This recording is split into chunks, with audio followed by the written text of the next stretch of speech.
Welcome to the Ian Bousfield Experience. I'm glad you're here. This series of podcasts are just things that come up in my mind when I'm thinking about playing, when I'm thinking about teaching, and general thoughts about music. There are some things here that I hope you'll find really useful. And don't forget, if you've got any comments or if there's anything you want to discuss further, go to ianbousfield.com.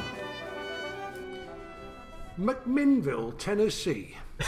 Yes. Home to Jack Daniels, Sadhguru, and the birthplace of my guest today, Jeremy Wilson. My friend Jeremy Wilson.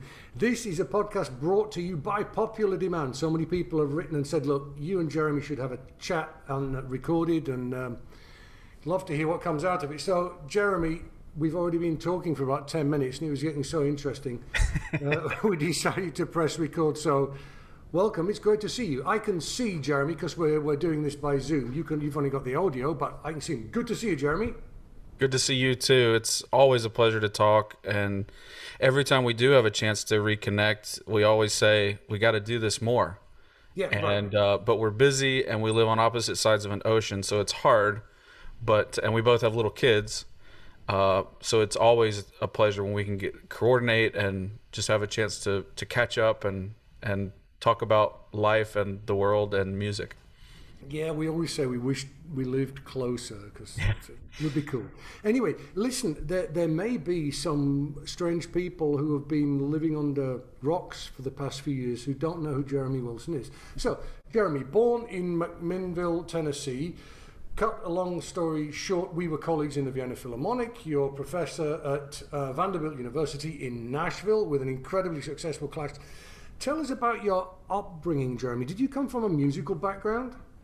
I did, actually. My parents both have a lot of innate musical talent, if you want to call it that. Things that they can do that they don't realize are rare, but that are. And I now realize are rare. My mom grew up playing piano, just in her church. My grandfather was a Southern Baptist preacher, and he had always wanted a child that was a musician. And so they had my mother, and then my grandfather shortly thereafter passed away very quickly. But his sort of last wish was that my mom would become a musician, so she did. And played in the church, never really did anything with it other than that until she and my dad got married, and they were struggling and didn't have a lot of money as newlyweds. They were quite young, 18 and 22. And my dad, my mother found out that my dad could sing beautifully. And he has the most amazing, silky tenor voice, effortless. And I've never heard him sing out of tune in my entire life. I think if he had musical training, he would have had some sort of perfect pitch or something. He has just amazing ears and an amazing voice, but he grew up in a family that was essentially amusical. And so as they were dating and got married, she had no idea that he could do this. She caught him singing one day and goes, "We're going to monetize that."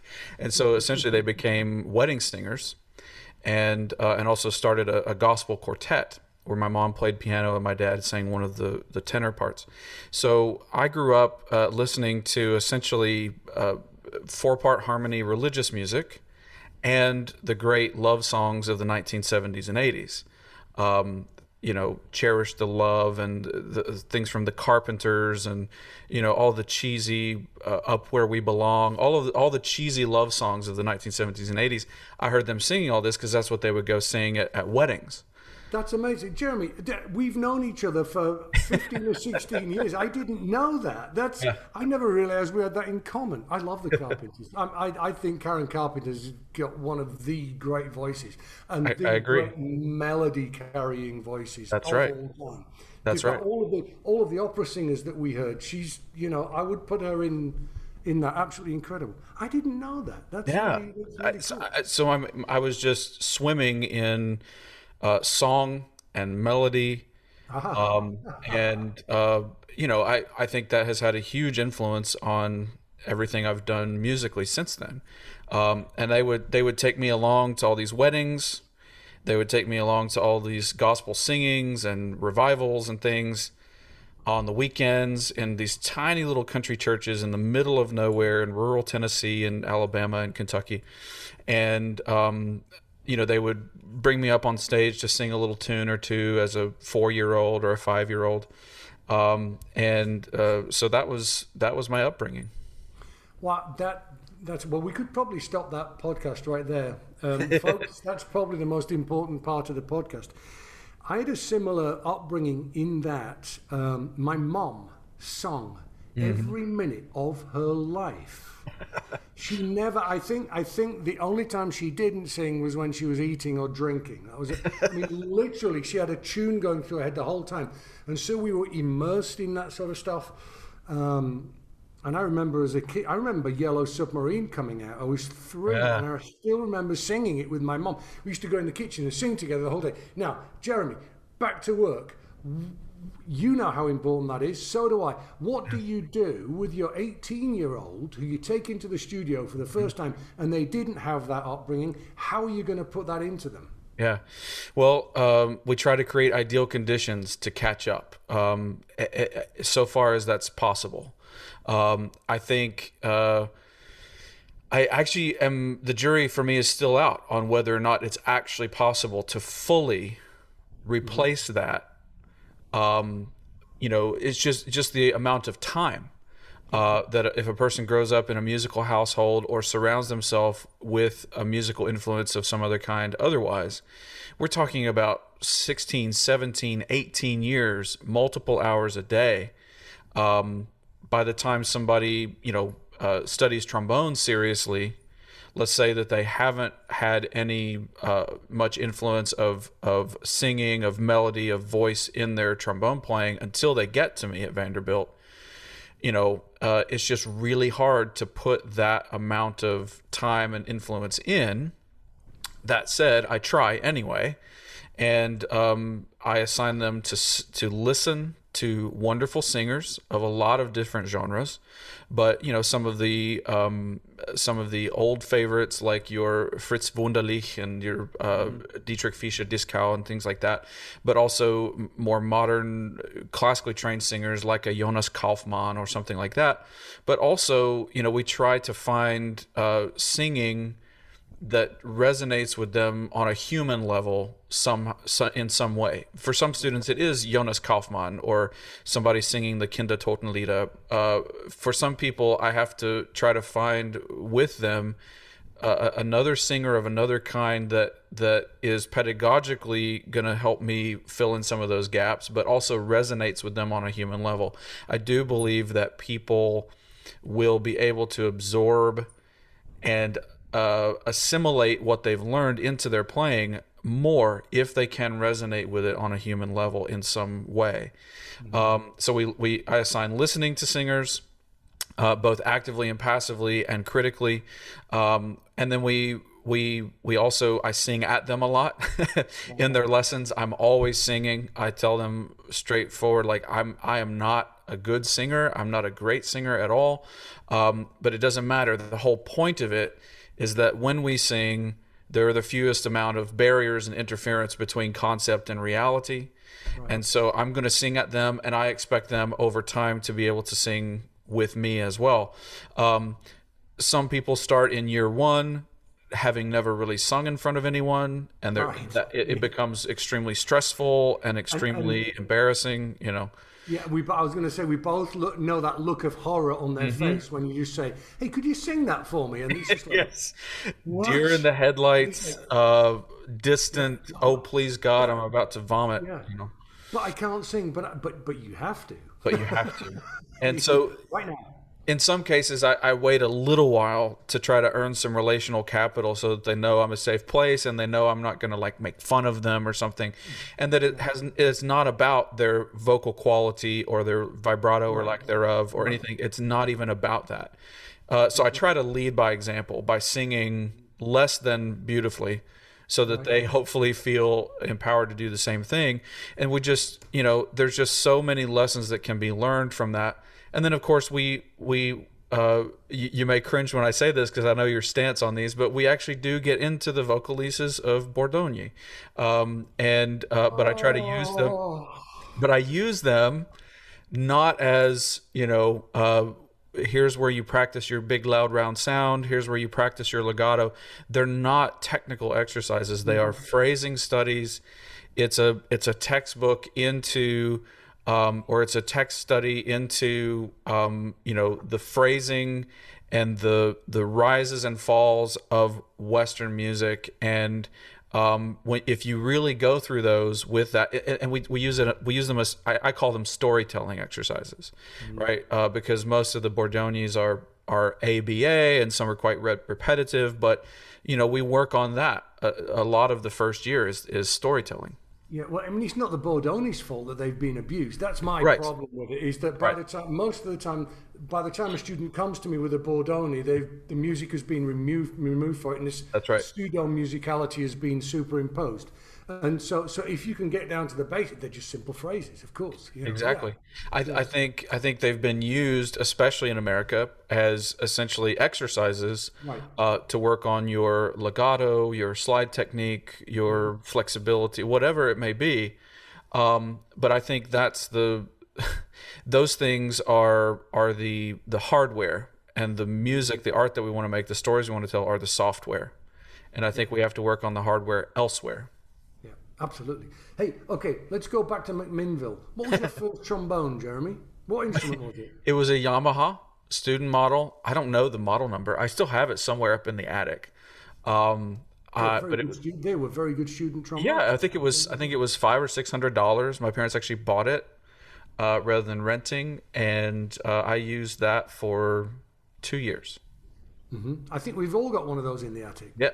I think that may be the best-selling trombone of all time. I don't know. It was really good, and it had the molded plastic case that was, had a very slim sort of profile, so you could carry it around with you on the school bus or down the hallways, and it wasn't lugging, weighing you down. What was your first large bore trombone? It was a Con 88H. That Well, you had the standard upbringing there, didn't you? I did. I'm a student model into the Con 18. I did Con 88H, then I did a Bach 42, Oh, and then I got my Edwards. The Con 88H had been done and redone many times. I think it had been stripped and refinished a lot, and so the bell had gotten quite thin, and there was some rust and red rod and things that I didn't know what to really look for. But it was a really great intermediate horn, essentially from probably age 13 to about 15. and how old were you when you realised that this was a serious loss? How old were you when it was like, okay, this is what I'm going to do? I was in 8th grade, which here in the States puts me at about 13 years old, maybe 12, 13. And I had gotten into an honor band festival at the University of Tennessee, which is actually where I ended up going for my undergrad degree. And it was a huge thing. They had put together 6 honor bands of middle school students. And so it wasn't very exclusive. It didn't take that much to get into it, but I got into it somehow via audition. I forget how we even auditioned. And on that trip, I just had a wonderful time playing with other serious musicians. I got to meet students from all over the state. And one of the activities that we did with the group of students was we went to the movies and saw Mr. Holland's Opus, which was this film starring Richard Dreyfuss about he was a composer who as a backup job took a job as an orchestra conductor at a local high school, and ended up staying there for 30 some odd years. He spent his whole career there as an orchestra director. And not to spoil the movie or anything, but he at the end of it, he finds out that actually his life's work, his great magnum opus, was all the lives that he touched as a music educator. And he sees all these people that he's worked with and that he's influenced their lives for the better. And even as an 8th grader, I'm sitting back in the theater just sobbing. And that for me was a really pivotal moment that I can still remember, where I said, that's what I want to do. I want to be a music educator. And I interrupted your career in that regard, didn't I? You've made it back did. now. But I'll tell you what, I've realized something, Jeremy. I'm going to wade in here and tell them that part of the story. Hmm. I've realized, I mean, whatever I may be as a trombonist or an orchestral trombonist or a pedagogue, I know what I'm looking at or listening to. I can pick them. I can pick kids. I've seen it in the Gustav Mahler Youth Orchestra. People say, I was a bit surprised you put that one in, Nicky. And like 2 years later, they've got a big job. And Yep. I told you. And for those of you who don't know this story, I was judging an ITF competition, probably 2007, 2006. 2006, yeah. 2006. And we had been having difficulty finding a second trombone in the Vienna Philharmonic. And we'd had a couple of auditions and not taken anyone. And I was listening to this competition. Back then it was CDs. You got sent CDs. And I heard one, I think it was CD number 3. I thought, wow, forgive me, this is not an American, this is a European, this whoever this is, great, lovely, warm sound, and the clarity, every note was played clear, it was just really lovely articulation. I thought, I don't know who that is, but I think they'd stand a really good chance in our next Vienna Philharmonic audition. So I contacted the organizer of the competition, who, unbeknown to me, was actually your teacher, Vern Kagarais. He was organizing. I said, Vern, could you tell me who candidate number 3 is? And he said, that's highly irregular. You can't do that. Can I, I'm wanting the contact information of someone taking part in a blind competition. And I explained, I said, well, look, I think they're going to do really well in our next. And he went, oh, well, in that case, let me have a look. And he kind of went, what, Jeremy? and He didn't believe it. And Jan was saying, I knew it was Jeremy. I knew it was going to be Jeremy. And so anyway, that's how it started. And I was bloody right. You won it. It was like, I think whoever that is going to win. And I remember there being a bit of a furore at the time, because I'd coached you for the audition. I'd just like to make it really clear at this point. I don't know how, that's probably legal in the US. In Europe, it's not. There were 16 candidates in your audition. I'd coached 14 of them. The only reason I hadn't coached the other 2 was because they never asked. Yeah. Yeah. And that's a very Vienna Philharmonic thing. If there's an audition coming up, the people in the orchestra are kind of honor bound, free of charge. It's like, you've got an audition coming up, I'd like to play for you. Yeah, okay, come and play for us, kind of thing. And so anyway, we exchanged recordings. Was it MP3 files or something you were sending me? I first of all had to find out what the bloody hell an MP3 file was. And still not really know. And it happened that way. So that was kind of like you were running down the road, or hopping down the road merrily, to become an educator, and I tripped you up. But it was quite a nice trip. It was a reasonable landing. Well, I would never consider it a trip. I mean, it was. I mean, essentially, the only reason I was even looking at orchestras, I wasn't really looking at orchestras. It was kind of funny because, from my perspective, I had filled out a goals sheet and sort of, set out a plan for the next few years with Vern Kagarais, and I had fully planned to be there for probably 5 years. Through a master's and a DMA at the University of North Texas. My wife and I had bought a house. That was going to be the next few years. And as we were looking through my resume, I had done just about everything at a very high level. I had won ATW several times. That's the American Trombone Workshop, which is probably our biggest single sort of national trombone conference every year, put on by the U.S. Army Band. I had won that a few times. My chamber group had won some things, so I'd done chamber music at a high level. I was in the 1 o'clock lab band, so I'd done jazz at a high level. And I had a music education degree, so I knew how to teach, generally speaking.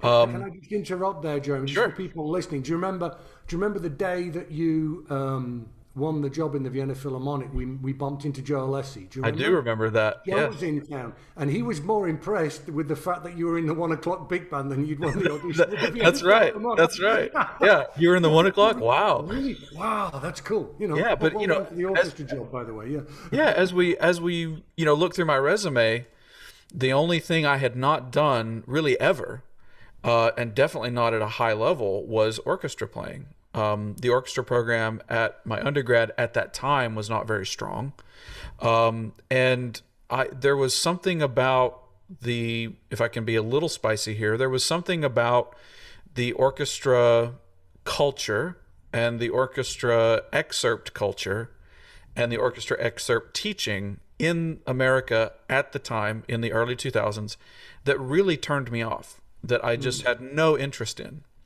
When I heard people playing excerpts, they seemed amusical to me, or maybe even anti-musical.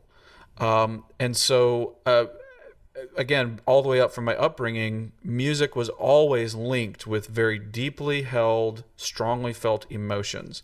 And I felt that when I was listening to people play orchestra music and orchestra excerpts in America in the early 2000s, I was not experiencing emotion. I found it in chamber music, I found it in solo playing, I found it in jazz, I found it in all sorts of different places, but I just had no interest in being an orchestral player. But Vern brought up the very excellent point, which is, look, if you want to be a university trombone instructor, some of the students that you're going to work with are going to want to be in an orchestra, and you need to know something about that. You need to go through the process, know the excerpts, go through the auditions, know how to submit a resume and a cover letter and all of that. And so essentially we put it on my goals sheet that at some point in the spring of 2007, I would start taking some orchestral auditions at local regional orchestras, never thinking that it would be a major orchestra like the Vienna Philharmonic. And so most of the process, most of those few months that I was sending you, MP3s and getting some coaching from you and learning how to, for example, play without vibrato, which we can circle back to, but that was very difficult for me and very painful for me. But also very revealing, because I learned essentially that I had been leaning on my vibrato as a musical crutch for anything that I didn't know what to do with it musically. Just throw a bunch of vibrato on it, that'll take care of it. And taking that off the table made me really reevaluate my phrasing and things like that. But, basically until I made it past the first round of the audition, in Vienna, I still considered the whole exercise as a way for me to really educate myself about how orchestra auditions work and how excerpts work. I still was thinking of it as, this is going to enable me to be a great university professor someday because I've actually done this at a high level. Never thinking that I would actually win the audition until I passed the first round and it's just me and one other person left. And then there was a bit of a thought of like, okay, could you actually win this? So that was a very surreal moment for sure. Yeah, actually going back to that moment, it was quite interesting. People wondering about what happens behind a curtain. I don't even recognize my own students behind a curtain. Sometimes I have like mock auditions in my own class, and I have no idea who anyone is. Yeah, my own students. And there was you and one other person who I was very keen on. I felt we worked very well together. And after the first round, and I spoke to my wife on the phone, and she said, "How's it going?" I said, "Well, these two of them who were just like way out there, absolutely amazing, And I said, I'm afraid it's not Jeremy and the other person. It's just really, and it's not them, They doesn't sound anything like them, but it's really amazing. So just in case anyone thought it was, I had no idea. It was like these two guys are like, well, it's a shame Jeremy's not there because he seemed like a nice guy. And look what turned out. Going back to the excerpts thing, I found this culture of working on excerpts to be really weird because I got a job when I was really young. The first time I saw these excerpts was actually sitting in a seat. I was actually doing the job. And I remember playing Brahms 1 for the first time in the Halle Orchestra, and the next day the concertmaster came to me and said, I'd just like to congratulate you on like what you did last night, and I was like, but I didn't do anything. We had nothing to play. All I did was come, it's like, what's he talking about, Yeah, right. And I think in England, we very much had this attitude of learn to be a musician, learn to read music, learn to play the trombone, understand the context of the music you are playing. That's right. Play the excerpt. If you can play the trombone, you can play the excerpt. If you understand the style, you can play the excerpt. That's right. You don't need to go. In fact, the more you go into a room and repeat something over and over and over and over and over again, the more you are diluting the musicality that you feel or that is appropriate to the music. There's only a couple of things where, if I'm going to play bolero, I'll probably play 1,000 top B flats to work out the mechanical articulation of hitting a top B flat.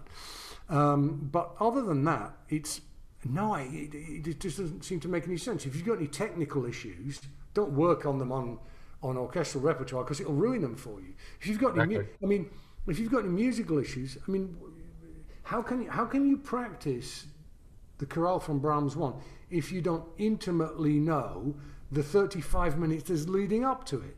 It won't sound like Brahms if you don't know that, that kind of thing. So, no, I think we agree about that. That said, it's difficult. It's the only way we can do that is to really teach somebody from the age of 14 to 22 or 24, because then you can introduce the David to them. You can introduce, but most students I get, even age 18, have already played all of the excerpts. And it's like, well, why have you been doing that? What's the point? And I'm really torn about it.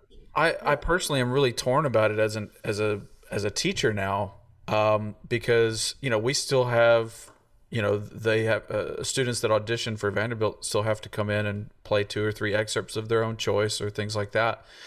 We expect some base level knowledge of some of the major excerpts. And mostly we do that because everybody else also requires them. And we don't want to seem weird or out of place. And also, any summer festival they're going to audition for, or every honors orchestra, anything like that, they're going to ask for those excerpts. But, and I'm torn because in my case, my story of, showing up for my very first orchestral audition, having had very few lessons ever on excerpts, would seem to most people aiming for an orchestral career as a huge disadvantage. And in my case, it turned out to a huge advantage. Not at all. I remember you had to learn the David. Yeah. I never played the David till I was 24. I actually played the concerto with the London Symphony. And the problem with a lot of going on to that David concerto, a lot of people from the German area, they practiced it when they're 12, 16, 18, and then age 22. Yep. They have to do it for real, for their dream job. And all of a sudden, that 12-year-old kid is back in the room. That's right. With all of the problems and all of the issues. And it's, that I have students who will play the Creston or the Tomasi like they're not there, just straight through incredible. So, okay, you got an audition, let's do the David. And all of a sudden, it ain't working, because there's a 16-year-old back in the room with you. So I think, leaving the excerpts and those orchestral things as late as possible. I know, going back, talking about Joe, one of his former students said to me, basically, he went into a room and dun da da dun dun dun dun. I'm going to make it dun da da dun dun dun dun. Is that about the right length? Yeah. There you go. So he basically did that for 2 years, and then Joe said, "Okay, there's an audition coming up in a couple of weeks. Go and take it," and he won it. Yeah. Because if you can do that perfectly, dun dun ding dun dun dun dun. Right. Dee da da dee da da da dee da dee da da dee. It's all very straightforward if you can do that. That's right. It's this hardware software issue. I think unfortunately a lot of people treat the excerpts as hardware, as something that has to be hardwired in. Right alongside, you need a great tone, you need great clarity, you need great flexibility, you need great range and endurance, you need a great bolero, you need a great whatever, and it's like those things are not hardware; they're software. If the excerpts go well, that's a symptom of everything else that's working. So that's one of the things I'm working to try to gently but insistently shift about some of the culture that we have here, and I do see some of that shifting, not because of me. I think there's a general feeling that the way we've been doing things hasn't always been working well, or hasn't really been sustainable. Because again, as you mentioned, you get somebody who's out on the audition trail, and really they've put so much work in for so many years, and they actually are really great players, but then they pull up these neural pathways that were laid down when they were 15, 16, 17 years old, and they had no business playing William Tell or Bolero or any of that, or trying to get in the emotional space of the Funeral March from Mahler 3, and they have baggage. They have baggage and anxiety and fear around it. They have bad habits. And all of that stuff, without asking your permission, your brain is just going to bring it up. Yeah. And I will say that in my audition, the excerpt I struggled with the most was the William Tell excerpt. I had to do it twice, and back in the warm-up room, I got so nervous that it had been asked that I was back there trying to do it, and I was just confronting my 15-year-old self. It was one of the few excerpts that I actually was expected to play in high school. When I had no business, I still didn't know how to produce a clear articulation at any kind of speed. And so I'm back in the warm-up room in the Wiener Staatsoper, and I'm trying to start a lawnmower back there. It's not working, and I had to do some major meditation, calm your nerves, get back into that place where you're reminding yourself of what you can do and all of that kind of thing. And somehow it came out in the audition, but everything else felt almost effortless to me.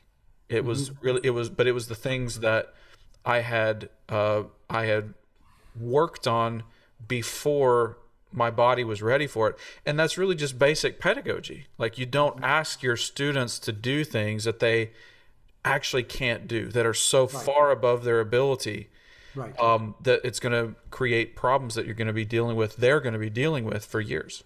Yeah, absolutely. Actually, just a slight interjection at that point. What you're saying is very valid about William Tell, but I would point out that that's the one excerpt that no one likes playing. And okay. So folks, next time you have a masterclass, not with me and not with Jeremy, ask whoever it is to play William Tell for you.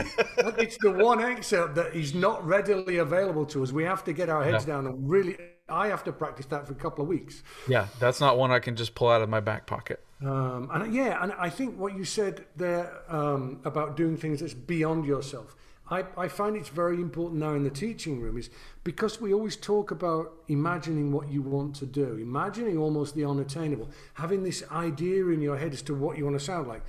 And I think it's really important to be in a position to say to a student, no, I am not asking you to run the 100 meters in less than 9 seconds. Mm-hmm.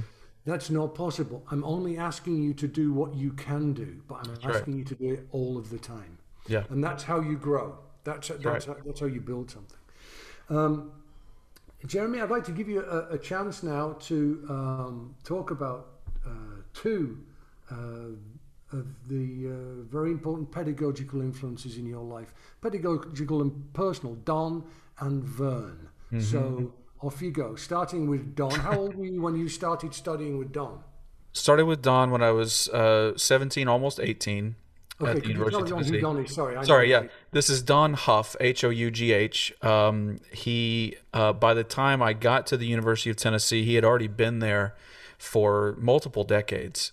He got that job when he was quite young, and made a career out of taking people from the middle of nowhere, Tennessee, and trying to bring them to a much higher level. And he's got lots of successful students, especially on the teaching side of things, that are out there as very successful high school band directors or college instructors, and some also in orchestras or military bands.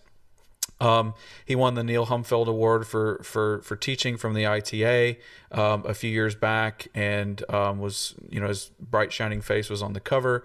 And he's what people nowadays would consider old school in some ways.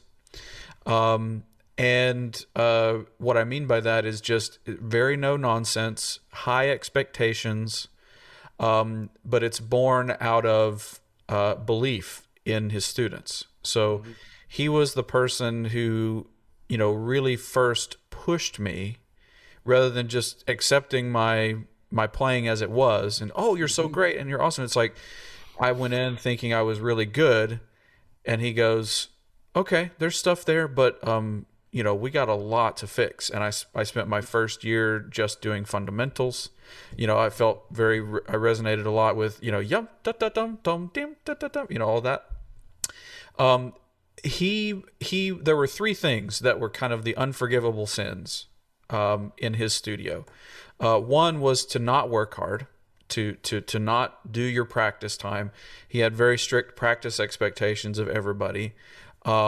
It depended on your major. If you were a performance major, he expected 4 hours of practice a day, Monday through Friday, which I don't necessarily ascribe to or agree with 100% now. But the point was, he expected hard work. And I remember there was this conversation where he was asking me, when are you planning to do your practice hours this semester? And I started making excuses about how I was too busy to really get 4 hours every day. I have so many classes, and I was trying to pack a lot into that particular semester, and my curriculum was very busy. And and he said, well, what are you doing, when class is over? And I said, well, I'm actually in class until 6 or 7 p.m. each day. He goes, okay, so you can take an hour for dinner and then go practice, And then I remember there was one night where there was a concert.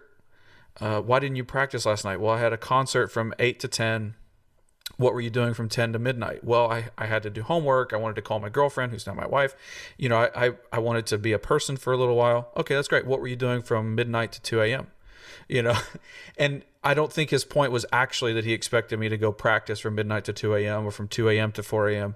The point was, if you are in that attitude of making excuses, you will always find an excuse. You will always find a reason to not practice. And if you decide that you're going to work hard and you're willing to do the work that it's going to require you to be good at this, then nothing will stop you. And that was the point he was trying to make, and that's what he held his students to. So that was one thing. Not working hard was a cardinal sin. Number two was not knowing something about the piece that you were playing. Yeah. Yeah, again, just an interjection for those people listening. If you think that's a rare thing, Jürgen van Rijn, our friend, he has a share of a church in which several musicians practice. And he can always practice whenever he wants, because he goes there at 10 o'clock at night. Yeah. So he will do a concertgebouw concert and go and practice until whenever he needs to finish, That's right. When he sleeps, I don't know, but the people who are really good at this, do what it takes. Now I do again. I've modified some of my own teaching that I think we do have to take into account our mental health, our physical health. That not everybody needs 4 hours of practice every day all the time. No, I think there's balance, but the point is, the idea is like, if you have a culture of making excuses, if you have a culture of I'll get to it tomorrow, then you won't ever actually get to it tomorrow. So that was one thing. The second thing was he required all students to carry the unabridged version of the Harvard Dictionary of Music and Musicians on your person at all times. If he caught you on campus without it, your grade would be deducted, because he wanted that if at any moment in a rehearsal, in a lesson, whatever, you came across a term that you didn't know, he wanted you to be able to look it up immediately. Of course, this was before the age of smartphones, or I guess on the very cusp of the age of smartphones, in the early 2000s. Tell me about this composer. I don't really know that much about them. Okay, we're going to stop the lesson. You're going to look it up immediately. So he was all about knowing what you need to know to be a competent professional musician, and also context, as you were saying. Context is everything. If you laid into a French piece as if it were Wagner, that was no good. If you laid into Wagner as if it were Vaughan Williams, that was no good. If you laid into a Wazen as if it was Dubois. That's no good. You had to understand the context of the pieces. So everybody had to carry their Harvard dictionary. And the third cardinal sin was to give up on a musical phrase. I remember my first performance that I gave in front of the whole school. We had this whole school convocation that we would do once a month in my undergrad, and I played the Guillemot Morceau Symphonique. And I was so proud of myself because like I didn't miss any notes, and I got the high D flat, and I was so excited as a 18-year-old. And he came to the side of the stage and he was like, "Yeah, that was pretty good." But those phrases at the beginning where you didn't lean into the chromatic alterations, and you gave up on the phrase and you didn't finish the phrase, that was his expectation. Like, you have to serve the music and you have to do what the music needs and what the music's asking from you. And I guess if I added a fourth one, it would be he expected professionalism even from year one. You had to have your date book. If somebody came up to you and said, "Hey, I have an opportunity for you. It's on October 18th at 5 p.m. Can you do it?" You needed to be able to tell them right then and there, can I do it? Can I not do it? You had to have your calendar on you and be able to commit to it and all of those things, and so there were times that I didn't like him very much. And there were times where I felt like he was really hard on me, maybe undeservingly. There were times that I felt like he was holding a higher standard for me than some of the other students. It wasn't until later, until I became a teacher, that I realized that was because he thought that the sky was the limit for me. Mm-hmm. And he thought that I was capable of a lot of things. And so those times where he was hard on me, or those times where he expected much of me, when all I really wanted was a pat on the back, were him telling me that, "Hey, you've got a lot of really good things ahead of you," and I'm so grateful for that time. Would his teaching methods be acceptable today, or would he have had to have modified them? That's a loaded question, but I think most of them would have been acceptable today. I think some of his hardline practice expectations probably would not be met with a lot of enthusiasm now, and I understand that.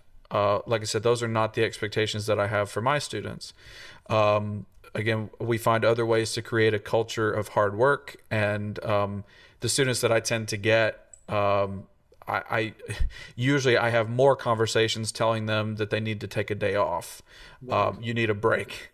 Yes. I usually have the opposite problem, but in that context, for that school and those set of students, that was really needed. And but I don't think that would be met, with a lot of enthusiasm now. But I think I think most everything else would and in fact does live on in a lot of different college trombone studios from people that came from under his sort of teaching. Mm-hmm. Yeah, I think over the years, I saw recently a presentation by apparently the world's greatest brass pedagogues in the 1980s, mm-hmm. and they were massive names. I'm not going to go into it. And it just struck me how far we've come. Mm-hmm. Yep. It's like, wow, that was really the pinnacle of brass teaching then. And of course, one of them in particular was outstanding, and he's the legendary one. Mm-hmm. But, sure. But it's just like we work. We try and improve. We try to understand how can we give the information to the students in a way that they can process it, because mm-hmm. everyone needs to receive the information in a slightly different way. But what we can't do is do the work for them. That's right. And that no matter how good we get at it, they've still, that's a very tough thing to get across sometimes, I think. It is, absolutely. It was one of the hardest things for me to accept as an early teacher in my first few years here at Vanderbilt. I wanted to be able to lead the horse to water and get them to drink as well. And I remember I had several really fantastic conversations with you, and some other very sage, wise mentors that helped me understand that you can only do what you can do. It's your job to be a support and be a guide and tell them the truth. You know, I tell my students, essentially, you're paying me for the truth and my expertise, of course. But more than anything, it's for me to tell you the truth, whether I think it's going to be easy to hear or difficult to hear. And that's the most respectful thing that I can do for you, is tell you actually the truth as I see it about your playing and about where you stand, and all those kinds of things as well. But also, I think you hit on something which is, I think probably the best development from the last 10 to 15 years in terms of pedagogy is just the greater understanding of learning styles, of brain types, of socioeconomic influences, of all sorts of different just humanistic influences of that can create interference in a student's playing and in their music making. And that's one of the big things that I talk about. I have this body, mind, spirit method, and we do all these workshops and things like that. I have these videos.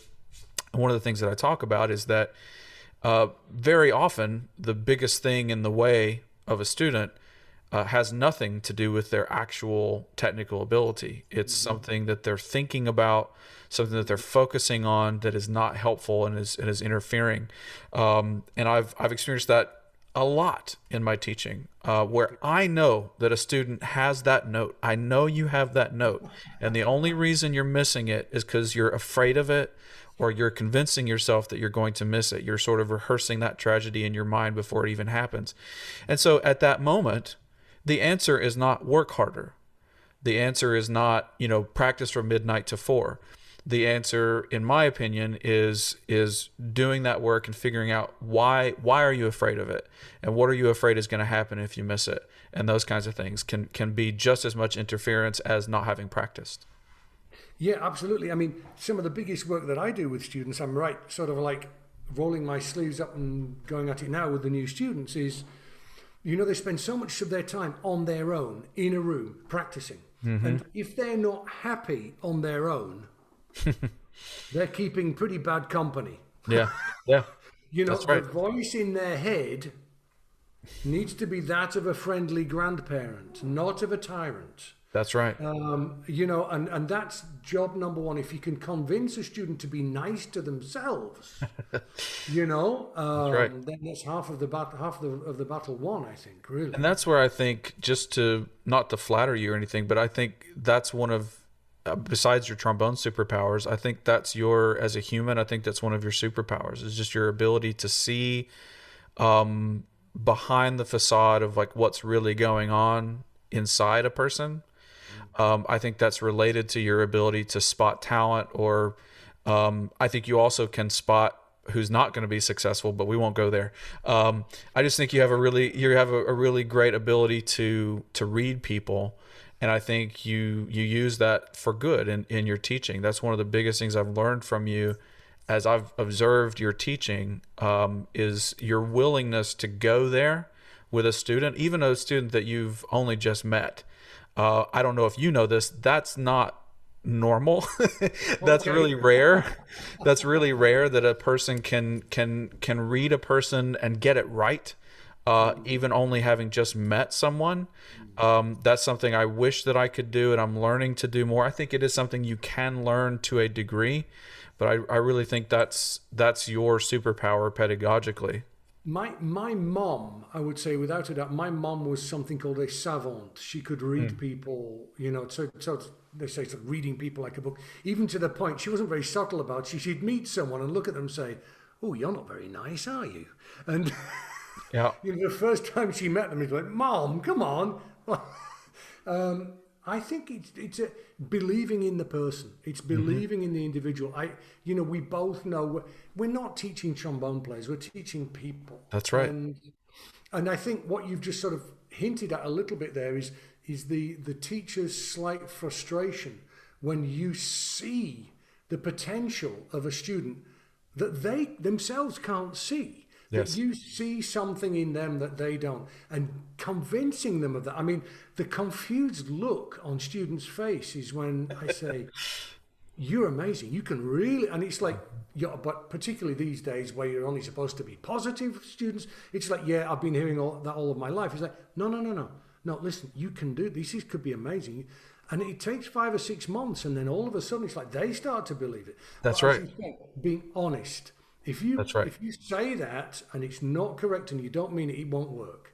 I've just seen you do that in master classes and different things with my students, with other students, and I do think it may be one of the most painful things as a teacher when you see a person's potential that they themselves don't see, or they say that they see it, and then but then they won't, follow through on behavior that my friend Josh used to say to believe something is to behave as if it's actually true. And so, students that might say they believe in themselves, but then they don't actually follow through with steps that really show that, can be one of the most painful things. And that's where sometimes I think I annoy my students with how much I come across as a cheerleader and whatever. When they're in those places, but it's like, this is actually one of my primary things right now, is to get you to believe in yourself, because if you really don't, then all the arbons and lip flexibilities and anything else we do are going to go to waste. You're going to self-sabotage. Yeah, one of my really big pieces of work right now is to understand how they were raised, what their relationship with their parents is like. And that's not to say whether they've been raised right, wrong, good or bad. It's just to understand what the home environment was like, what their parents' work ethic was like with them. And, because, there are all kinds of things that can come up, like the fear of failing. That's right. Because they're told they mustn't fail. And so then that's going to change the angle that you go in, to try and loosen them off a little bit. All that kind of stuff. But that really makes a difference. I very often see it also like, I'm like I'm a lawyer. When you go and see a lawyer, they're being paid to act in your best interests. Yeah. And it's not it's not a lawyer's job to like or dislike the person in front of them. It's their job to act in their best interest. Right. The fact as to whether I may like or dislike a student, I'd have to think about that. It doesn't occur to me. What an absurd question. I'm there. I'm there to act on this person's behalf and in their best interests. And when I hear of teachers who like or dislike, say, what a ridiculous thing. It's irrelevant in terms of the quality of teaching and the quality of care and the quality of advice that they get. Yeah, it's relevant only, internally, and as you speak to your friends or whatever. Right? You're allowed to like or not like somebody, but in terms of how it influences your teaching, I think it's irrelevant. Yeah, it ought to. I have to say, over 30 years, I'm just finishing now 30 years of teaching at this level. I started at the Royal Academy of Music in 1992. I can't say that I've loved every single student I've had, but there's been some wonderful people in there, bloody fantastic people who I'm still in contact with. I know where every single one of them is. I know exactly what they're doing, and it's wonderful. It's really beautiful. Jeremy, Vern Cagares seemed to me, he was a great guy, and we all loved him, but he seemed to be Mr. old-fashioned style teacher, but he wasn't, was he? He really wasn't. He had that available to him, and when the situation called for it, he could do that. And for example, I'm sure he could start a student 10 or 11 years old and get them the most wonderful basic foundation, and could go all of those things and do all of those sort of old school basic fundamental teaching tricks, right, of the trade.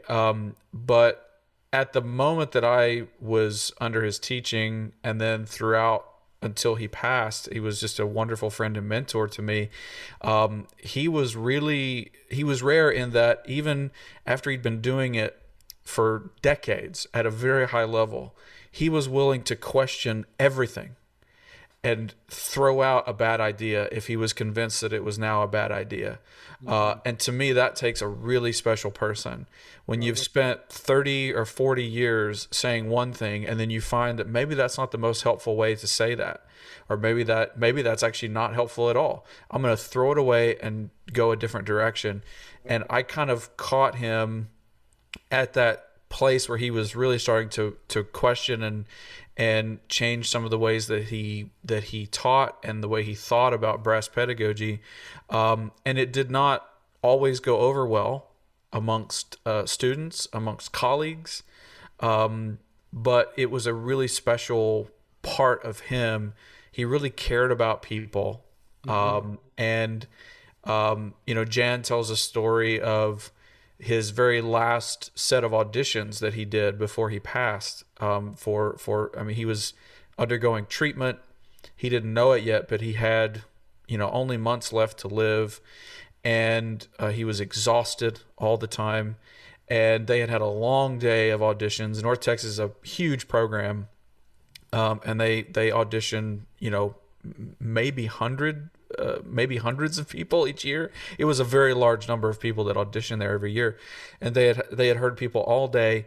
And there was somebody who came in as the last audition of the day, and it went very poorly. And it was pretty obvious that it was probably not going to work out for the student to go there. And yet Vern talked to them. And what do you want to do with your life? What do you want to do musically? And was giving them advice about music, about trombone, about life, and stayed, the full time. That was just who he was. And he brought that level of dedication and that level of care to everybody he worked with. A Vern story here. Obviously, I got to know him quite well as well, but this is quite an interesting story. In the at the ITF in Birmingham in 2006, I was judging one of the competitions, and Vern came to me and said, "I'm afraid there are only 2 candidates in the next. There should have been 3. Unfortunately, the girl, the third candidate, she's had a playing breakdown. She's torn a muscle in her face and can't play. And she wanted to come and personally apologize to you, but she's outside crying, and she wouldn't mind, if you wouldn't mind. But she sends her deepest apologies, And I said, well, look, please tell her, if she ever wants to talk, I'm really so sorry. And that person is sitting about 5 yards away from me right now. She's my wife." Oh, wow. I didn't know that. Yeah, that's right. That was the first kind of distanced way of that. We didn't actually meet, but I was aware of. I didn't even know her name. Wow. Wow. But with Vern, I think, and this is a personal thing, I guess my feelings of loyalty and stuff, Vern for me was the ITA. Or the ITF. He was so involved in it.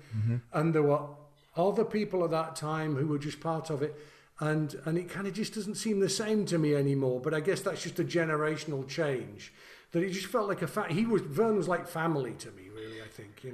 Yeah, in terms of that organization, I have said this a few times in a few different ways, and I'm happy to say it here again, which is, I think anyone who plays a trombone ever for the rest of time owes Vern a great debt of gratitude in one way or another, whether they realize it or not, because he through his service to the ITA and to the ITF and to the ITA Journal, the competitions, all of those things really changed the landscape of several different things for our instrument, and his service to the trombone was just immeasurable.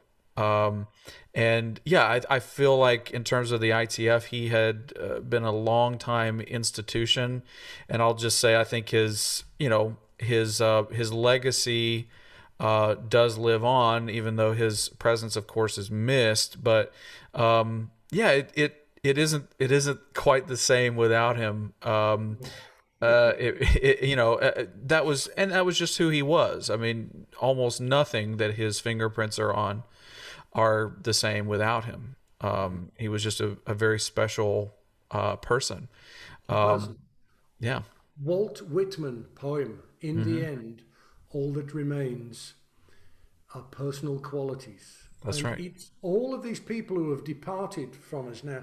You know, when I think of Maurice Murphy, who died, you know, probably the most talented brass player I ever worked with and heard live. Certainly the greatest first trumpet player I ever played with. And I did work with Adolf Herseth, I'll have you know. And when he's playing is amazing, and everyone wants to know about what it was like to work with him, but it's still the look in his eye that makes me cry. It's still who he was. That's right. Not what he did, it's who he was. Yeah. And I think when you go through life, I think it's, for all of these wonderful things that we try and do, the best we can do is to try and make ourselves the best human being we can possibly be. You know? That's right. And any success that we have is going to be an outpouring of that. Yeah. Yeah. Yeah. Any Anyway, real lasting success, anyway. Okay, I'm gonna sort of move forward and miss a lot of stuff out. We were in Vienna together. We did a lot of great stuff together. You were, you know, kind of like my dream team second trombone player. We had telepathy, worked. It was fantastic. You made the sound, and I bit on top of it. I was very, you know, but the sound just worked really well. Complimented for anyone listening. Jeremy and I don't play the same. Well, we play the same way. We don't make the same sound. Yeah. Jeremy makes this beautiful, warm sort of sound, and I'm kind of more zingy and exciting. And so rather than matching, we complemented. Yes. Our sounds became greater than the sum of their parts. Now, so we did all of those wonderful things together, and you were always great to sit next to because you were mostly very calm. Mostly. You know, it's like if I had something difficult to play, you know, I was sitting next to this very calming influence who didn't you have to say anything, just was very I spent a week a couple of years ago with Phil Smith, former first trumpet player in the New York Philharmonic. And I really could see why Joe loved him so much, because it was just like when you sat next to him, you just relaxed. He's a calming presence. Yeah, Yes. it's incredible. Anyway, I'm going to fast forward. Okay, Jeremy Wilson, how old were you when you went to Vanderbilt? I was 29, actually, when I left and came to Vanderbilt. Okay, now you can't tell me that was A, an easy decision, or B, one that you haven't questioned a lot after the time, because when you're on your own, when you're on planet Wilson, in that room in Vanderbilt, living your own life as this pedagogue without connection to all of these great musicians that you used to have, without staying in the world's greatest hotels, and you're dealing with the problems of 18 and 19-year-olds, granted wonderful 18 and 19-year-olds, I'm the same. What was your answer to yourself when you thought, what the heck have I done? Yes, it was really difficult at first. It was so difficult that there are many times that I look back and I think, how did I actually make the decision in the first place? Because when the opportunity came to come back to my home state and plug into this wonderful university, and make a complete sea change in terms of career from full-time performer to full-time teacher, like I took the opportunity and I was really sure about it. But then the first 2 or 3 or 4 years was so difficult for me that I now look back and go, how was I ever so sure? I mean, now I'm sure again that I've made the right choice for me and for my family, but it was extremely difficult. For one reason, it was the studio here at Vanderbilt. It was a rebuilding project, essentially. That was part of why I was interested in it, but I don't think I quite realized just what I had gotten myself into until I got here. You know, I was very interested in being able to build something that's my own and build it, hopefully, you know, to use a Joe Bidenism, build back better, right? And try to build something that was truly good and sustainable. And I saw the enormous potential of the program here, which I feel like now has actually been realized. But I was not prepared for how hard it was those first few years when yeah, I mean, when I was sitting in a lesson with a student, and just 6 months before, I was playing Brahms 1 with you and Mark Gall under the baton of Janssens at the Salzburg Festspiel. Or a year before, I was, touring the world and playing in all these great venues and things. If it weren't for my family and how happy they were to be back stateside and how much they were thriving in the first 2 or 3 years, there were many times that I really thought about going back and trying to go back to the orchestra life, or that I regretted what I had done. But it was only because really two things. One is I had not been able to really build the studio, build the platform that I wanted. Just a little bit of backstory. So when I came to the Vienna Philharmonic, it was my hope that maybe at some point I could build the kind of career well, I guess the kind of career that I have now, but really the kind of career that you had for a long time, in terms of being mostly an orchestral player, but you're making solo CDs, and you get to make chamber music, and you get to go and you did do a lot of teaching, and had students that were working with you regularly. I also think of what Joel Essie has, or what Jim Markey has, or what Jürgen von Rien has, where they have an orchestral, foundation, and that's like their full-time gig, but then they have all these other things. And there was a part of me that thought, okay, that's what I'll do. Like I'll get tenure in the orchestra, and then maybe I'll see if I can get a teaching job. Maybe I can start a solo career, whatever. But the complicating factor is, as you know, that orchestra just works so much, right, tours a lot. And I was quite young, so I was starting my family right at that moment as well. And so any free time that I had, I was wanting to spend with my family, who were quite isolated and quite unhappy. And I just was not satisfied with the amount of time that I was getting to see my family. So it became really obvious that if I stay here, even though I love the job, I'm good at it, and it's so much fun, that will be the only thing in my life musically. It's either, it'll be my family and the orchestra. Okay. And so I saw the opportunity to come here as essentially I'm going to be giving up the world's greatest orchestra, but I saw it as an opportunity to get everything else. My family can be happier. I can have that teaching that I wanted ever since I saw Mr. Holland's opus. I can maybe start a solo career, do chamber music, do jazz, and do those kinds of things. What I wasn't prepared for is that, nobody was just going to hand me all of those things on a silver platter in year one.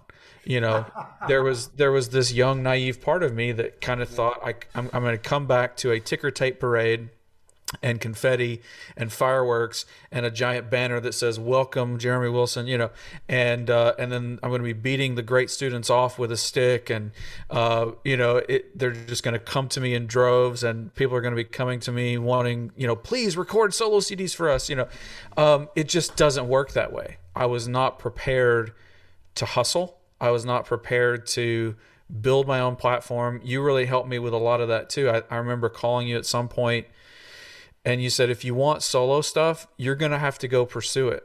You're going to have to call people up, call contacts, and go, let me come play. Let me come do a concert. Let me come do a concerto, whatever.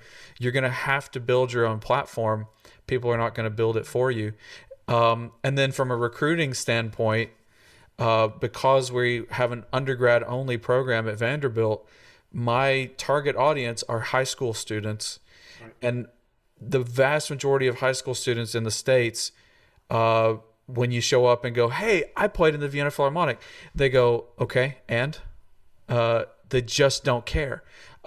If you haven't played in Chicago or New York or the orchestras that they know, okay, so what? And so I had to find other ways to get on their radar, and that's where I started, commissioning music and recording my CDs, doing my YouTube projects, all of those kinds of different things. And then things like the Aries Quartet really helped with that kind of thing as well. But it was just extremely difficult. I just was not prepared for how much I was going to have to personally build that part of my career. I would say, I mean, I feel as though I can, if anyone's wondering, I can set the record straight here. Jeremy Wilson is the best American orchestral first trombone player not currently sitting in an American orchestra. For me, there is little doubt that had you chosen to continue your orchestral career in the US, you would now be sitting in a very prominent position, and still could be if you wanted to. But you've built this.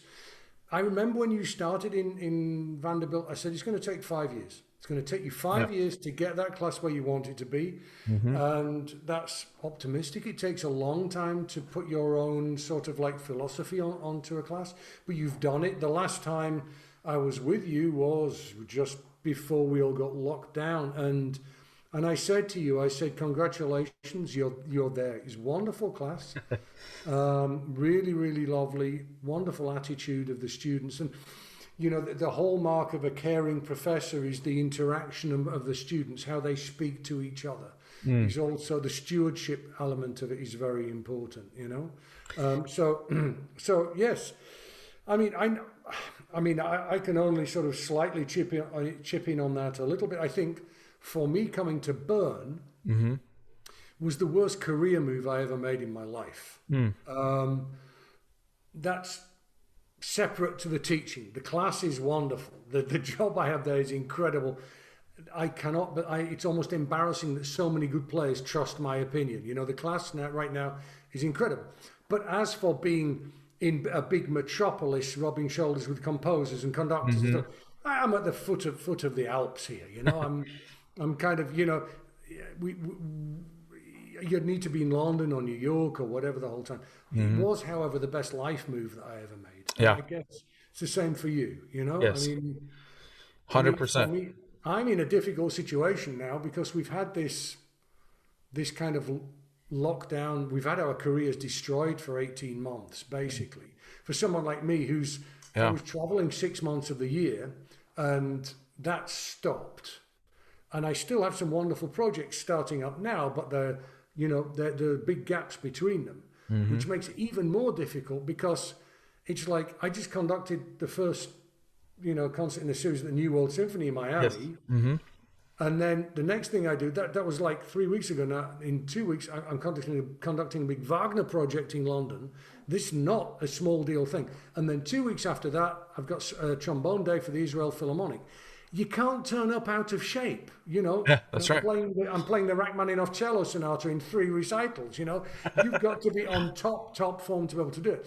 And it's like you're saying about fighting. I'm now picking up the phone now and really working to reestablish things and get solos back in the book.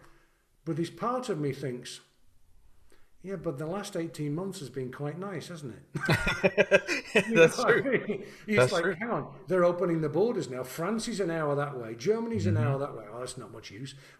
Italy's an hour and a half that way, and it's kind of like, I'm 57, but I'm too young to slow down too much just yet, so I'll be fighting to hey, don't we have a piece to play? Isn't Yeah, the Moya, Ricardo Moya.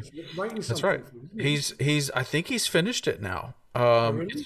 I think it's a really interesting concept where he was commissioned by Dr. Joe Awad, who's a great friend of both of ours, to write this piece. That poor guy. Every time I get a headache, I call him up. He's a doctor. So He's turned it to your personal concierge doctor. My big toe hurts. Yeah.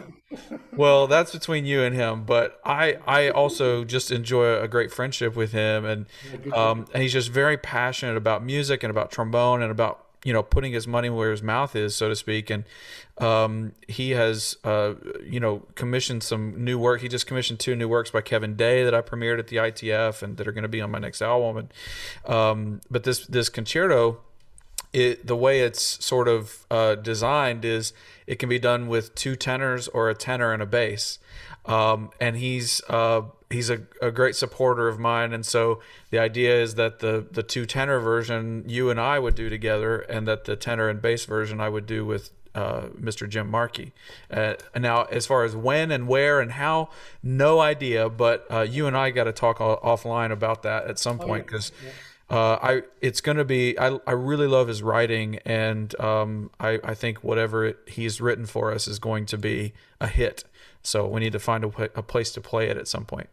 Right, Jeremy, I'm going to put you on the spot. Do it. I've got 2 questions for you, and they're nerdy trombone questions. See, I don't know whether you heard the interview that I did with Rex Martin. I did. But I asked him 2 questions. So here they come. Jeremy Wilson, the embouchure. How important is it? It's in terms of function, it's extremely important. In terms of how we focus on it, it changes over time, if I can be that vague. Do you discuss it with students? It depends. I think just as we were talking about, there's actually been a common thread through a lot of our conversation. One is musically, context is everything. Personally, context is everything. When you're working with a student, knowing who they are and where they've been and what they've come from and how they think and how they learn, context is everything. And I think that goes down to the nitty gritty level as well. I don't believe in a one size fits all embouchure. In that all the embouchures will be the same.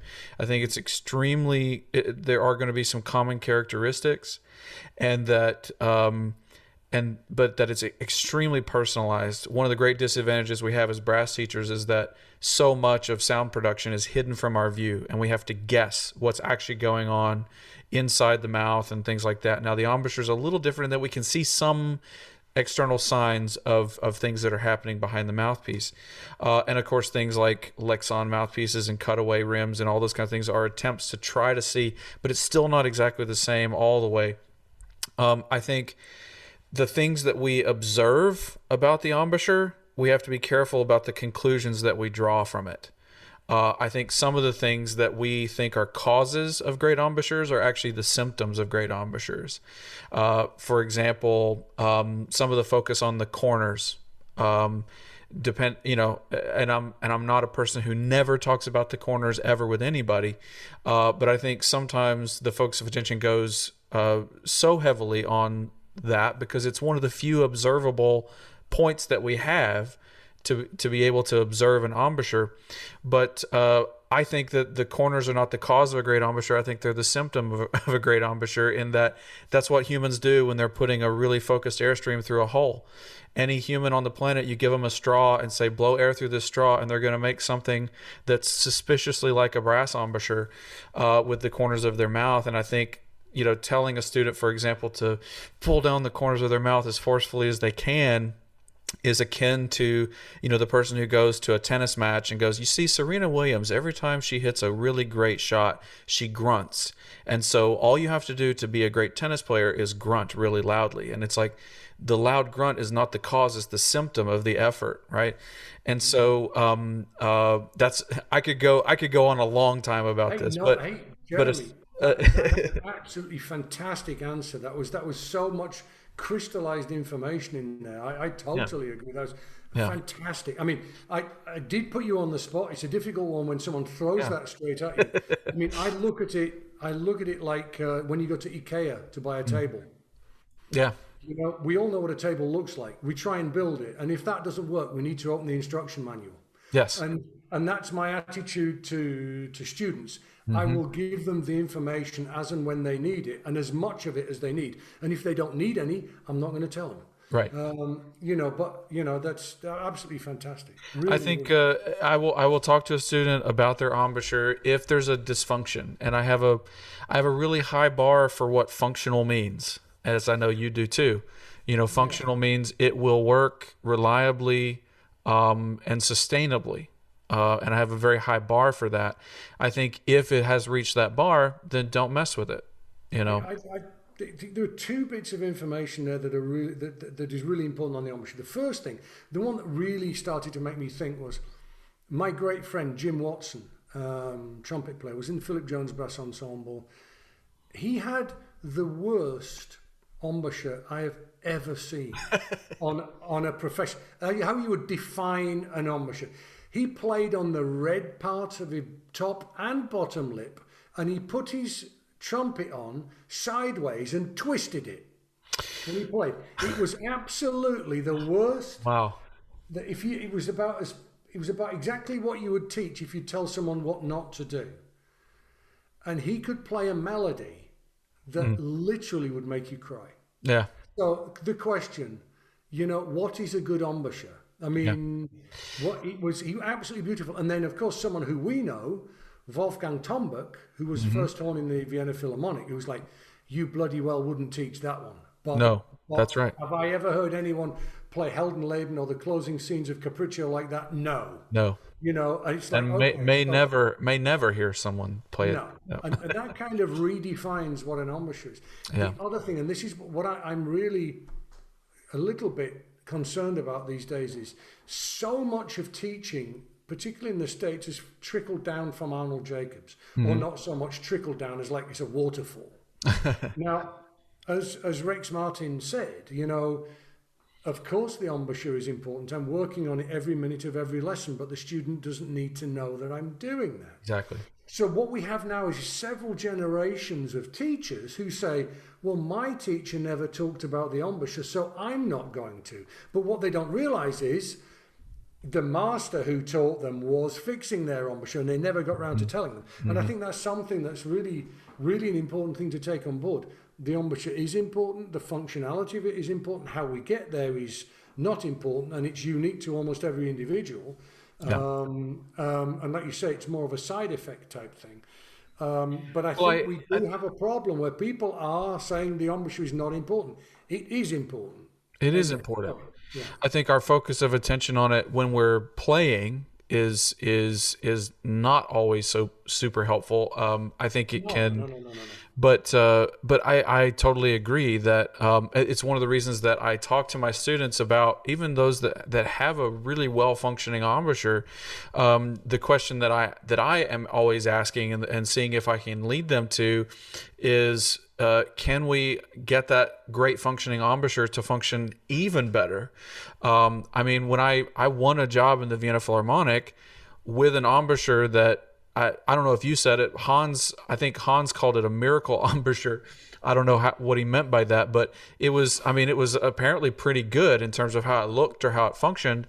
And yet I had endurance issues. I had all sorts of different things because there were still tweaks that could have been made. There were still places where I was working harder than I needed to, different things like that. I don't feel like I got my real embouchure until about 5 years ago, maybe 6, after I had already left and come back to Vienna, or to Vanderbilt rather. And so I'm always talking to my students about, is there more that we can do in terms of efficiency, getting the most result out of the least amount of effort. I also, especially, a few of the students that I've had that where I was a little bit afraid to talk about embouchure too much. And some of my experiences with those students now in the last, especially 3 years, every student that comes through, I try to make sure that even if they don't have personally embouchure dysfunction, that they still understand how the embouchure works and how that you can get the body into those ideal conditions, because at some point it might break down or they might develop an issue, and they need to know that it's important and how it can work, and also so that we don't perpetuate exactly what you talked about, where it's like, hey, my teacher never talked to me about embouchure, so therefore I'm going to draw the conclusion that it's not important. So yeah, I think that's a big thing. Yeah. For any teachers listening, you will know that this is a bigger can of worms than even we're hinting at. I currently have one student who wants to know more about the physicality of his embouchure than I want to talk to him about. I mean, he's like, yes. No, I really don't think and he needs to know. His brain works in such a way. He wants to know exactly what he should be doing with his tongue. And I don't like talking about that. Yeah. And yet, if I go back a few years, there was one student I had where I said, yeah, let's just look at that sound on the F harmonic there. You hear it's going a little bit nasal. and he fell to pieces. And Oh, wow. understanding the different way that people's brains Hmm. work Hmm. is really the big part. Like you say, reading someone, what Yeah, information can they take, kind of thing. exactly. Yeah, I think it all goes back to, you know, what is the sound that you want to make, and the students that really feel like they need to know. I need to know every minute detail of how it all works. What I really work on with those students is learning to trust their subconscious more. Helping them, the information that I give them is not the information they're seeking, but I give them information about how motor skills are acquired, because there are so many things that we all do every day. Even the people that are listening right now are doing things that they actually don't know how they do them. They trust their subconscious and they trust their body to make the minute decisions. None of us actually know how we walk. We don't actually know how right. we ride a bike. We don't actually know how we eat with chopsticks or write our names. We know whether we've done something well or not, and we know whether we've gotten the desired result or not, but we don't actually know what our body is doing to do that. But then we get the instrument on our face and we want to micromanage Right.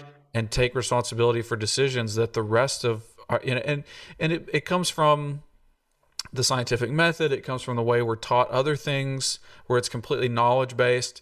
But obviously there's a lot of knowledge that goes into playing the trombone, but it's at its core, it's a motor skill. And it lives in the same part of the brain as you know, swinging a cricket bat, you know. And you can create ideal conditions and you can know what you want to result, but you don't actually know how you swing a cricket bat. You know, you trust your body to make the minute decisions. And so that's what those students that are so hungry for that information, I open the fire hose and throw information at them about how their brain works. And it's like, because of that, you don't actually need to know this. And because when we try to handle those things in our conscious brains, we will 100% of the time get it wrong in terms of we'll use 5% too much energy, or we'll calculate 5 too much. You know, you'll be pulling your corners down 5% too much, more than is needed. You'll be arching your tongue 5% too much, you know. If you do it consciously, you'll almost always get it wrong. And if your subconscious is allowed to do that over time, you know, I think I think one of the biggest mistakes, at least in the States, that is made with brass players is we start by micromanaging everything, Yeah. and then we never teach our students that over time, the ideal trajectory is that you start turning over more of that responsibility to your subconscious. Yeah. You know. Yeah. Right. Okay, back on the spot. Okay, Jeremy do it. Wilson, the abdominals. Speak. What about them? Okay. Do you use Their use in abdominal Tremont. support? Do you tell your students not to think about them, or do you tell your students to think about them and keep them relaxed? Three options. I think what I usually do is our focus of attention is never on the abdominals, unless there's some sort of dysfunction caused by the abdominals. Right. In normal functional playing, the abdominals will react however your subconscious decides they need to react to produce the airstream that your subconscious decides it needs to produce the sound that your conscious brain has decided. That's what your conscious brain is really good at. I think I relate it a lot to singing and a lot to speaking as well, because we all have literally millions of hours of speaking and singing under our belts and in our brains. Some more than others. Some have lived a little bit longer than others. But even as a young player at 14, 15 years old, we all have a vast data library of how to take internal thoughts and turn them into external sounds. Using air past a vibrating membrane. The air starts in the same place. The vibrating membrane is the vocal cords in that case, rather than lips that vibrate. But the point is, your body is actually really, really good at making those minute decisions. And if I back up from the microphone and I go, "Hey!" and I scream really loudly, I will notice that my abdominals clenched when I did that. I didn't clench them consciously. My body did that because my desire was to say something really loud or to shout, something like that. So I feel like that any work or non-work that the abdominals do is entirely the domain of the subconscious obeying the will of the conscious brain. I do think I do talk to students and try to get them to notice tension, unneeded tension in their abdominals just from their posture standpoint. Yep. Because if students are standing with their weight not perfectly centered over their spine or over their feet, their abdominal muscles are necessarily going to be tightened in some way just to keep them upright. I mean, it's just a function of balance. That if you stand on one leg, for example, you will notice that your abdominals tighten, or if your head gets off center and you slump forward, your abdominals will tighten again just to keep you upright. And so we sometimes will look at posture and balance. Now, I myself, and I know you are as well, when I'm on stage playing a piece, I'm a mover and a shaker. I'm all over the place, and my balance is not always perfectly centered. But if there's a difficult bit coming up, if there's some place where I really need to be relaxed, you will see me, and I've seen you perform too. I can always tell when you're really wanting to concentrate on a difficult bit, because you all of a sudden the dancing stops, the leaning over stops, and you go perfect posture, perfectly balanced, to make sure that the body's in the ideal position for that. Yeah. Cool. Great answer. Fantastic. Well, Jeremy, we've talked about a heck of a lot of stuff. Yeah. Where should we go now? What should we talk about now? We've been talking for like an hour and 30. I know. This is why we should talk more often. I know. It's fascinating stuff. Okay.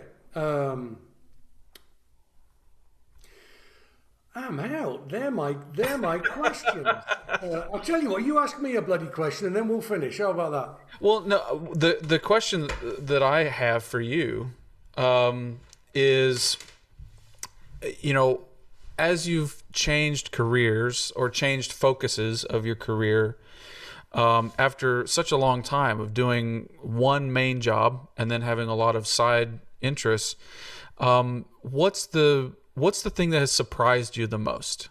The thing that you weren't expecting when you, for example, took the job at Barron, went to, a greater pie slice of your life being teaching, and a much smaller pie slice being orchestral playing. What was something that you expected that didn't happen, or that you didn't expect that did happen, either professionally, musically, trombonically, or personally? I think there's lots of different answers to that. I think you've already answered. You've already said one of those for me. That the world is not going to be waiting outside your front door to offer you recording contracts and concertos. And the fact that I am a hustler, I can do it if I want to. I'm also English, so I find it somewhat ungentlemanly to do it. But yes, there's that. I have been really found it really beautiful to realize that the one thing that's consistent, that remains through all of this, is my love of picking up the trombone and making a sound. And that it can always be there in my life if I want it to be. And just focusing on the fact that that's what I love doing.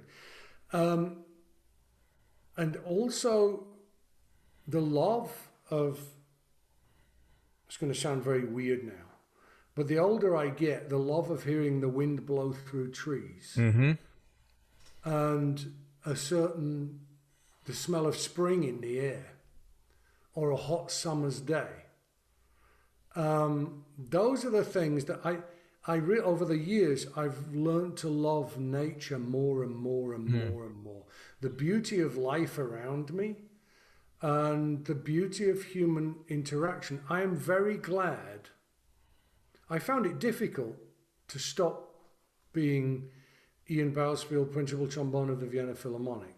I found that tough to start with. to be nobody, as it were. But I'm not nobody now. I'm me, and what I have is mine. It's mine. It doesn't belong to an institution. Yeah. No, nobody says Ian Balsfield, professor of trombone at the Hochschule der Künste Bern. It's like it's not seen as a big, you know, a big award kind of thing. You know, and so what I have is mine. So I went through all of these different phases. So surprised me. No, I don't think it surprised me. But the love of playing the trombone that started when I was 7 years old, I guess that has surprised me. It hasn't worn off at all. Not at all. Not one single bloody % from the age of 7 to 57. Hey, I've been playing the trombone 50 years. I never realized that. I said, that's an anniversary. There we go. So no, I guess that's probably a terrible answer. I think it's a great answer. But that's about it. I think no, hang on. I'll tell you what has surprised me. I never thought I would become as obsessed with pedagogy as I am. Yeah. I mean, I was still up until this pandemic, I was still playing and traveling a lot.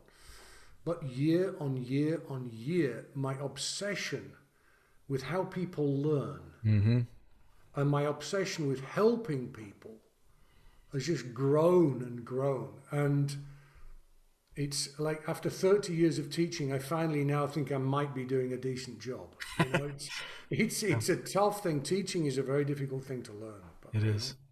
I mean, that's what Vern used to say every time he would learn something new or something. He says, I feel like the people from the first 25 or 30 years of my career deserve a refund because I actually now kind of know what I'm doing. You know? I've said the same. I mean, if you know, when there's like an air traffic incident or whatever, they always say it was a pilot of 10,000 flying hours experience. And it's the same as every hour that we give. If you are a conscientious teacher, every lesson you give is a learning opportunity for the teacher. That's right. Not just the student. Have you ever had students that come in? I bet you have, but have you ever had a student that comes in and they've been working with you for 2 or 3 years and they say something like, I feel like I'm getting worse, or I feel like I was better when I started? I love it. That's the happiest day of my life. Yes. Yeah. Because you can, what I love to do is bring up a recording of them when they started and go, okay, listen to this. And about 30 seconds in, they go, oh, no. Okay, I'm clearly better. Stop it. You know, it's that their standards are getting higher and their awareness is getting better. It's a joyous moment in my teaching room when a student comes and says, Ian, look, this is just not working. I mean, I was so happy when I came here, but you know, this has got worse and this has got worse, and it's just, I just can't play. Listen. And they play, so I just burst out laughing. It's like, you're not getting worse. You can now just hear what I could always hear. That's right. And the minute they start to hear it, because how can somebody improve something if they don't know what it is that's got to get better? Now, obviously, by saying this is not good, that's not the way to do it. You know, it's totally negative. But by the way of showing them what integrity of articulation and musicianship is, all of a sudden that direct week by week comparison, they suddenly think, oh, no, my playing, and it's like it's a moment of realization, and that's the point that they explode. That's the point that they really take. I also love the moment when. And the number of big-time players, really famous players who've said to me, I just know I'm never going to win a job. I just can't win auditions. I just had another one before the summer. 3 weeks later, he's the accademist in the Vienna Philharmonic now. You know, it's like, so it's, you know, they're happy moments, you know. I think that same kind of thing can happen to a teacher, you know, because what you were just talking about, that, the more hours you get, the more things you've tried, and the more experience you have, it's like it's weird because each year that goes by, I intellectually know that, I mean, I must be getting better at this. I mean, I feel like I'm helping people, and I feel like I do know more than I used to know. But then also you start to open up with how much there still is yet to know. I think it's a beautiful and natural part of growing as a person, as well. I think speaking to, I thought your answer to my surprise question was actually perfect, because I think it's going to do a lot of good for anybody hearing this. Maybe that's a young person that, that hears, I mean, it doesn't get, more respected and more famous and obviously more capable than you in terms of trombone players in the world. And if, people are not, clamoring and knocking down your door, please come do a recording with us. Or, if you have to also build your own platform, I mean, that's just so instructive, because I think sometimes young people assume that the reason nobody's coming and knocking down their door is because they don't have anything to offer. And it's just not the case. I mean, I guess sometimes it might be the case, but more often than not, it's, if somebody's at that level where they've worked hard and they've actually built something, they are going to have to hustle a little bit, not for their worthiness, not for anything. It's just about building that network and going out and building your own platform. It just takes a while before it will be self-sustaining, if it ever gets to that point. Yeah. I think jumping back to something you said earlier, when you told me that it was going to take 5 years minimum to do anything here. At that moment, I did not want to hear that. And I was, I was like, no, he doesn't, I'll do it faster than that. But it turns out you're exactly right. I mean, it was about 5 years before we started to see success. And now it's been 10 years, and it's, it's actually starting to be somewhat sustaining, like the ball is rolling down the hill. Yeah. So you actually do know what you're talking about. There you go. On some things. Anyway, Jeremy, this has been absolutely fantastic. I'm going to go and have a cup of tea with it's kind of late nightish here, so I'm going to go and have a cup of tea with my wife and get ready for a day's teaching tomorrow. Are you teaching tomorrow? I am, yes. I'm teaching all day tomorrow, and then I'm in Kansas City for the rest of the week. Oh, cool. Yeah, I'm doing a residency at the University of Missouri, Kansas City Conservatory, so that'll be fun. Fantastic. All right, everybody, hope you've enjoyed that. Thanks for sticking with us. It's been a long podcast this time.